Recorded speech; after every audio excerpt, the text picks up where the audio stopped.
Chapter 1. An unlikely refuge. It felt like swimming in deep water. Bard mentally clawed himself out of his slumber. The falling snow helped to ground him back in reality. It fell on his face and tickled his cheeks. He moved to rub at his face and heard departing footsteps. As his eyes began to focus on the greyed landscape, he heard feet coming up to him, though they seemed more rushed than the ones that left Bard.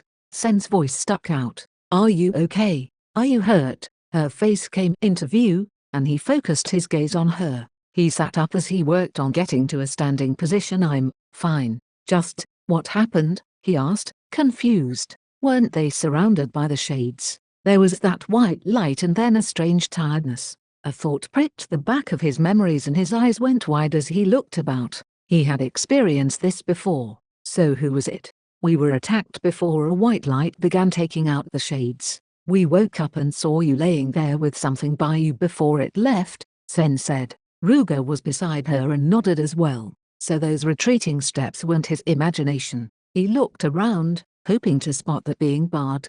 Sen asked, and his gaze once again settled on her. She looked concerned. "I'm fine, Sen. It's not the first time this has happened," he said offhandedly as he began to walk to Kai. Sen hopped after him and looked around. "What happened?" she asked. Bard sighed, knowing he was just as much in the dark as she was. "I don't know, just that we were saved. We should leave while we still can." His explanation garnered no rebuttal, and Ruger followed then as they left. Bard eventually had Ruger ride, while he walked, since he was taller and could keep a better pace. After leaving the city behind, they made camp against a boulder that offered some shelter from the snowfall. The ground was now cold enough it was starting to stick. Ruger's sunstones were placed along the edges so they wouldn't need to use as much fuel or light sticks, and they made a fire nearby. Bard used a fire stick for warmth and cooking. "I'd be mighty impressed," Ruger said as he smelled the food. Bard smiled. He wasn't sure why the man had stayed with them,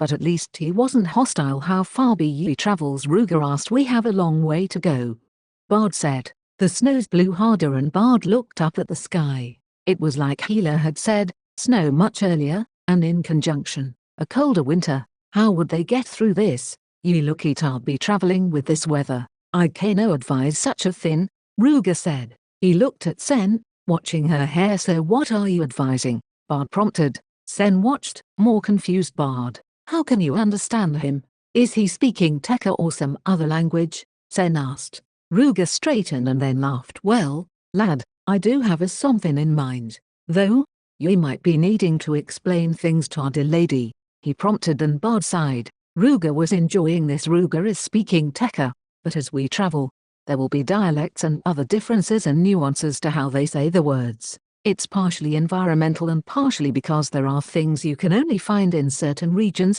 so they have names and words to describe them that don't exist elsewhere." Sen groaned as she pouted, staring at the cooking food. "I see ye be well traveled. As for me idea, it be to have ye come stay with me and me missus," Ruger offered, and Bard raised an eyebrow and looked at Sen before returning his questioning glare to Ruger. "I see dat. I have me missus come and tame dat first. It be a challenge, but we might be able to color the hair to blend in," Ruger said. "Besides, I be an outcast at the village, so we shouldn't be disturbed too much." Bard wasn't sure about this. It was one thing to stay near, or pass by, but to take up residence for a season in one of their homes, this troubled him. He glanced at Sen, who shivered violently as a wind picked up. If she happened to get sick in this weather, then it would be the end of their travels anyway. He closed his eyes as he thought on it. He felt Sen shift the cooking food, and Kai brought his tail around. Bard looked at his pleading eyes, and rolled his own eyes in defeat. "And you are sure you can disguise her?" Bard asked, and Ruger nodded. This was becoming more complicated than he cared for. "How far away is your village?" "About a fortnight's distance. We can get there in about a day and a half," Bard remarked. Impressed the man had traveled that far away on his own. Ruger whistled a note in surprise. "He's handy, ain't he?" Ruger commented. "We just be needin' me horse. I left her about a day's journey on foot." Bard sighed. Like always, the answers he couldn't solve for were being solved for him. He hadn't made a choice before this, at least, not a major choice. He had let his environment dictate where he should go. and now he was being invited to the one space he never thought he would go. Bard, you said that has happened before. Sen started. Bard looked at her with a thoughtful, pondering look. What was she asking about now? As if understanding he was confused, Sen elaborated. The shades, and that white light. Oh, yes. Bard grasped what she was thinking about. His eyes turned to the fire and light stones. They produced a warm yellow light, nothing like that white light from before. His mind traveled back to the other encounters he had with that light. Sen drew him from his thoughts as she sat next to him. I've experienced it 3 times now, Bard answered. Ruger also seemed eager to hear about this. The first time was as a child, and the second was the first time I visited a city. Both times, I was attacked by shades and approaching my death.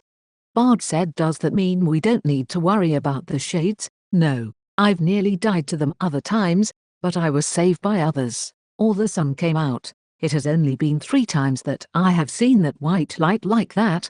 Yi said it was when he was a child. Ah, yes. My village was ransacked, destroyed and killed by the shades. My mother pulled me away and towards a nearby forest. She was killed by them right as we approached the edge, and that's when that white light appeared. Every time, I get knocked out, so I don't know the source, Bard answered. But, when I woke up back then, I was by father's side.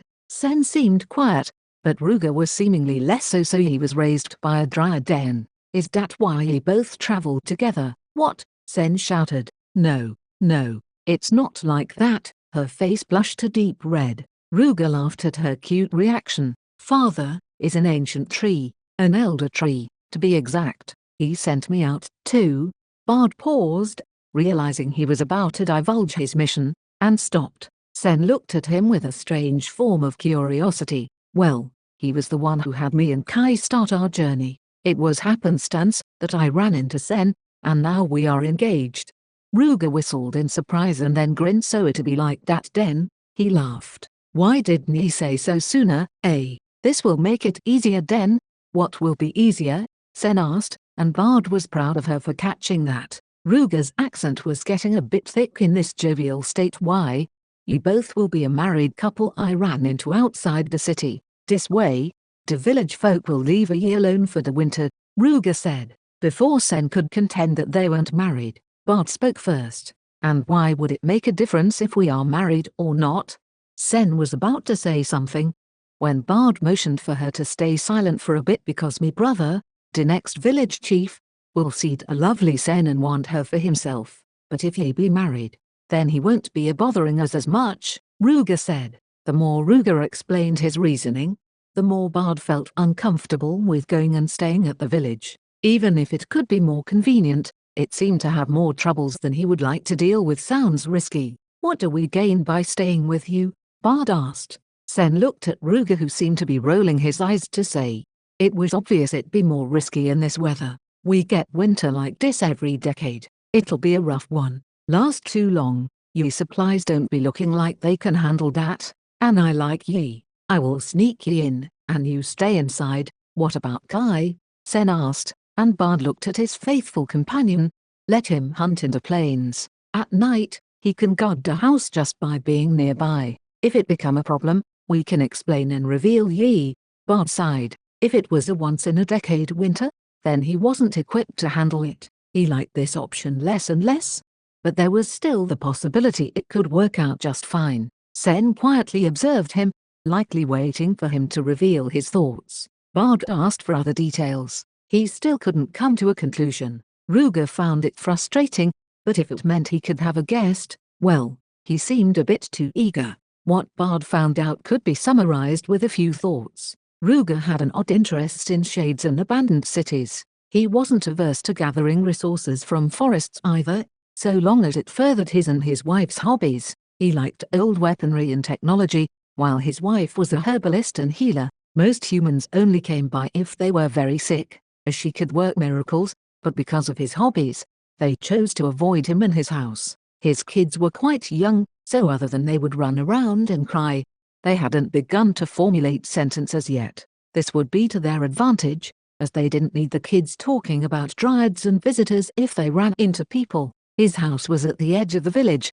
just outside it. Really, Bard could see why Ruger thought this was a good idea. The location was not near any forests, so it would be rare to have to run from dryads. Because of the proximity to the mountains, they built mostly from stone. They were skilled with clay and other earthen materials, which might color Sen's hair, especially if they included Ruger's wife's skills with herbs. The final clincher is that if they were discovered, then Ruger would announce they were seeking refuge from winter, and would leave with the snow. It wasn't uncommon for a caravan that was inexperienced to get trapped over here and be housed, so they wouldn't pay much attention. The more Ruger reasoned, the more Bard began to concede that this might be a better option than he initially thought. "Why would you offer your home to us?"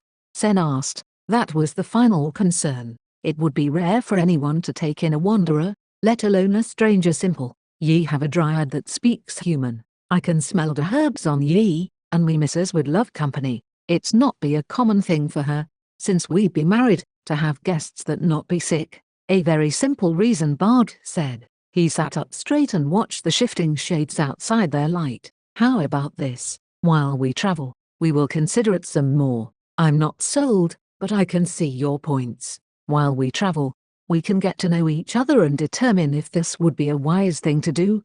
"Fair enough," Ruger said, and Sen nodded. Sen handed out the food and Bard had his cool down a bit before biting into it. Ruger was curious and lavished a bit of praise on them when he sampled it. He was more eager to have them meet his wife and exchange information and recipes. Bard found this amusing. Sen shared a story of her past, where she watched her father go off and fight the Tekka, which Bard explained was the dryadic word for human. Ruger was curious about it. After Sen shared how she was worried, as it was shortly after her mother was killed, causing the men to go silent. She apologized for bringing a heavy mood while they ate, and Ruger apologized that his kind were so violent. He didn't understand it, and wished her happiness with Bard.